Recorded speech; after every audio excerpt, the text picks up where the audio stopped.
Waalaikumsalam warahmatullahi wabarakatuh. Gimana kabarnya anak-anak? Alhamdulillah luar biasa. Allahu Akbar. Masih semangat? Semangat. Di pembelajaran sore hari ini? Masih. Nah, sebelum kita memulai pembelajaran hari ini, Ibu mau kita sama-sama berdoa dengan khusyuk dan rapi. Coba anak-anak kalian semua duduk yang rapi. Kita berdoa bersama-sama. Berdoa mulai. Bismillahirrahmanirrahim.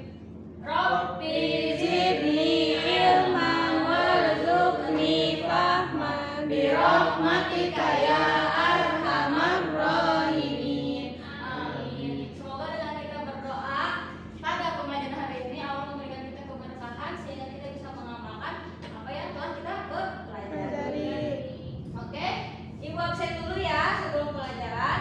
Aidul Fatin, Rabi Hanan, Hadir. Anissa. Hadirah. Oke, masuk semua ya, alhamdulillah. Ya, Bu. Nah, sebelum kita masuk ke pembelajaran, sebagai generasi penerus bangsa, kita harus memiliki rasa bangga kepada tanah air dengan menyanyikan lagu kebangsaan sebagai bentuk rasa syukur dan rasa cinta kita kepada tanah air. Oke, semua anak-anak berdiri, kita nyanyikan lagu kebangsaan. Diri. Oke. Ibu mau kalian, Oi mau mimpin. Oi boleh. So, nyanyiin ya. Lagi ya, masuk. Dari mana tadi? Dari kantin. Kita nyanyi lagu Berkibarlah Bendera. Oke? Berkibarlah benderaku, lambang suci dan berwibawa di seluruh rakyat Indonesia.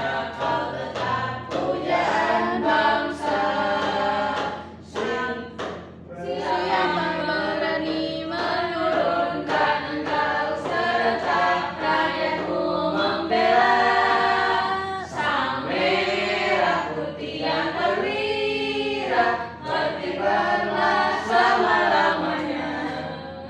Oke. Nah, kita masuk ke materi ya. Hari ini kita akan belajar apa anak-anak?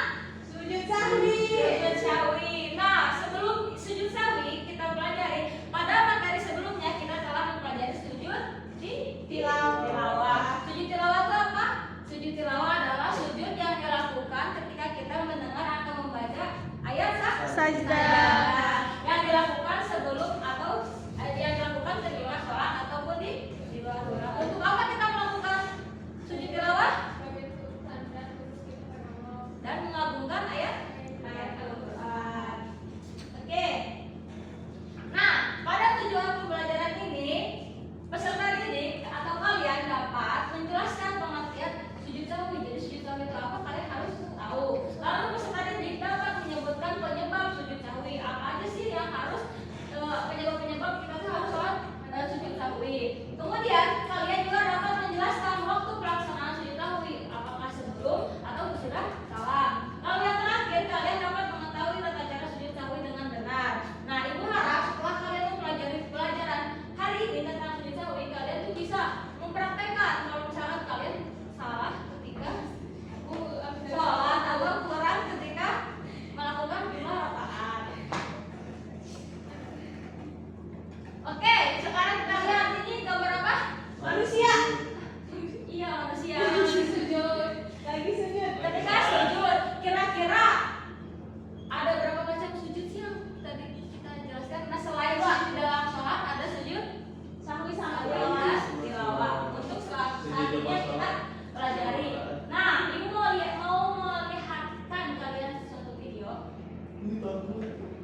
apa ya? Itu kan tadi.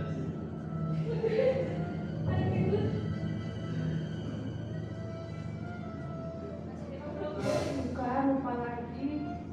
Nah, Dan salahnya, kira-kira dia kenapa keringetan kayak gitu? Karena Lupa. Kelas. Lupa.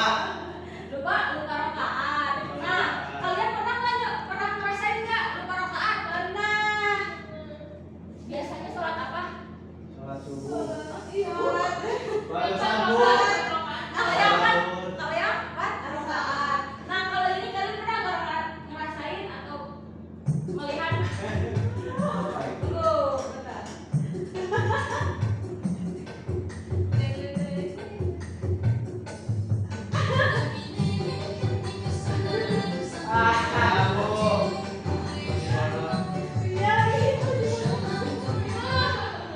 Nah, kira-kira ada sesuatu yang janggal nggak dari sholat orang ini?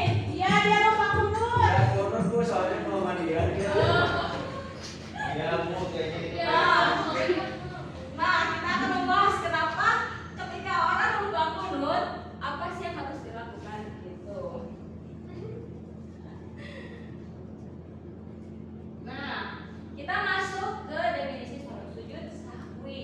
Nah, secara bahasa arti kata sahwi berasal dari kata saha yasku sahwan yang berarti lupa atau lalai.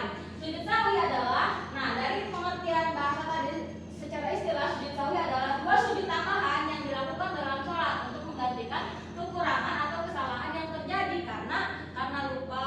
Kalau lihat yang video tadi, kesalahannya apa yang pertama tadi yang perempuan? Lupa. Kalau yang kedua? Lupa kunut. kunut. Oke. Lalu hukum sujud sahwi itu apa sih hukum sujud sahwi?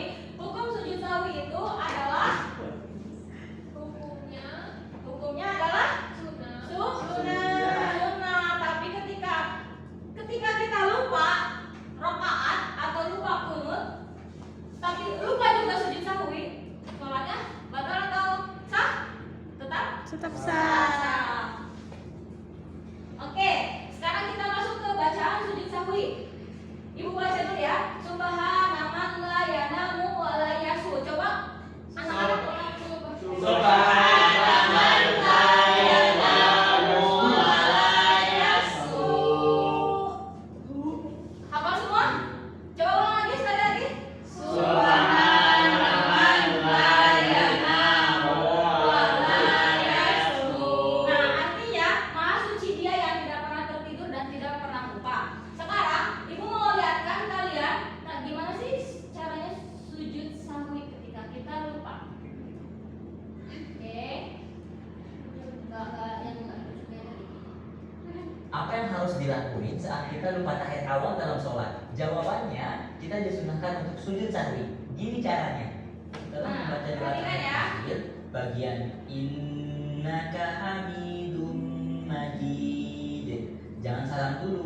Tapi yang harus kita lakuin adalah pertama, langsung sujud sahwi dan baca doa ini. Subhana rabbiyal a'la 3 kali, atau bisa juga baca Subhana man la yanamu wa la yashu 3 kali.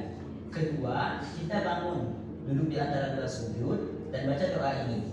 Rabbil firli warhamni wajibni warfa'ni warzuqni wahdini. Ketiga, lakuin sujud sahwi lagi. Bacaannya sama kayak sujud yang pertama. Terakhir, kita bangun, duduk tahiyat akhir, dan langsung salam. Selesai. Semoga bermanfaat. Kalau kamu suka sama video ini, Oke. Jadi gimana tutorialnya? Yang pertama kita sujud dulu. Sujud. Bacaan apa tadi bacanya? Subhanaman la yanamu wa la yasu. Kemudian duduk di antara dua sujud. Nah, tapi ada dua pendapat. Kita bisa diam aja atau membaca doa di antara dua sujud. Kemudian sujudlah lagi baca yang tadi. Kemudian salam. Oke, setelah kita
sawi. Kemudian yang kedua di video ada, yaitu keraguan jumlah rakaat.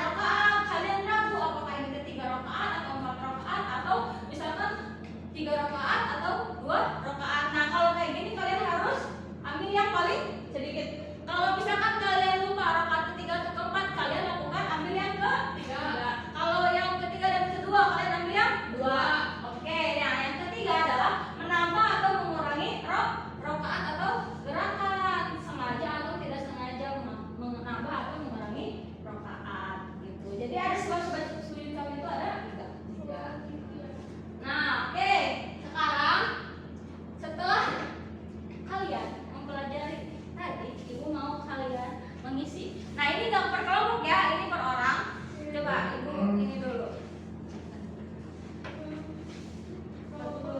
Nah, di sini kalian masukin seluruh nih. Kalian cuma cukup checklist aja. Nih. Nah, tentukan apakah amalan yang ibu masukin ke sini itu adalah sunnah abad atau sunnah hayat. Nah, kalau misalkan amalan itu termasuk sunnah abad, maka kalian tinggal checklist bagian sunnah abad. Kalau misalkan bukan sunnah abad, berarti dia sunnah hayat. Kalau misalkan sunnah abad, maka kalian harus checklist sujud sawi.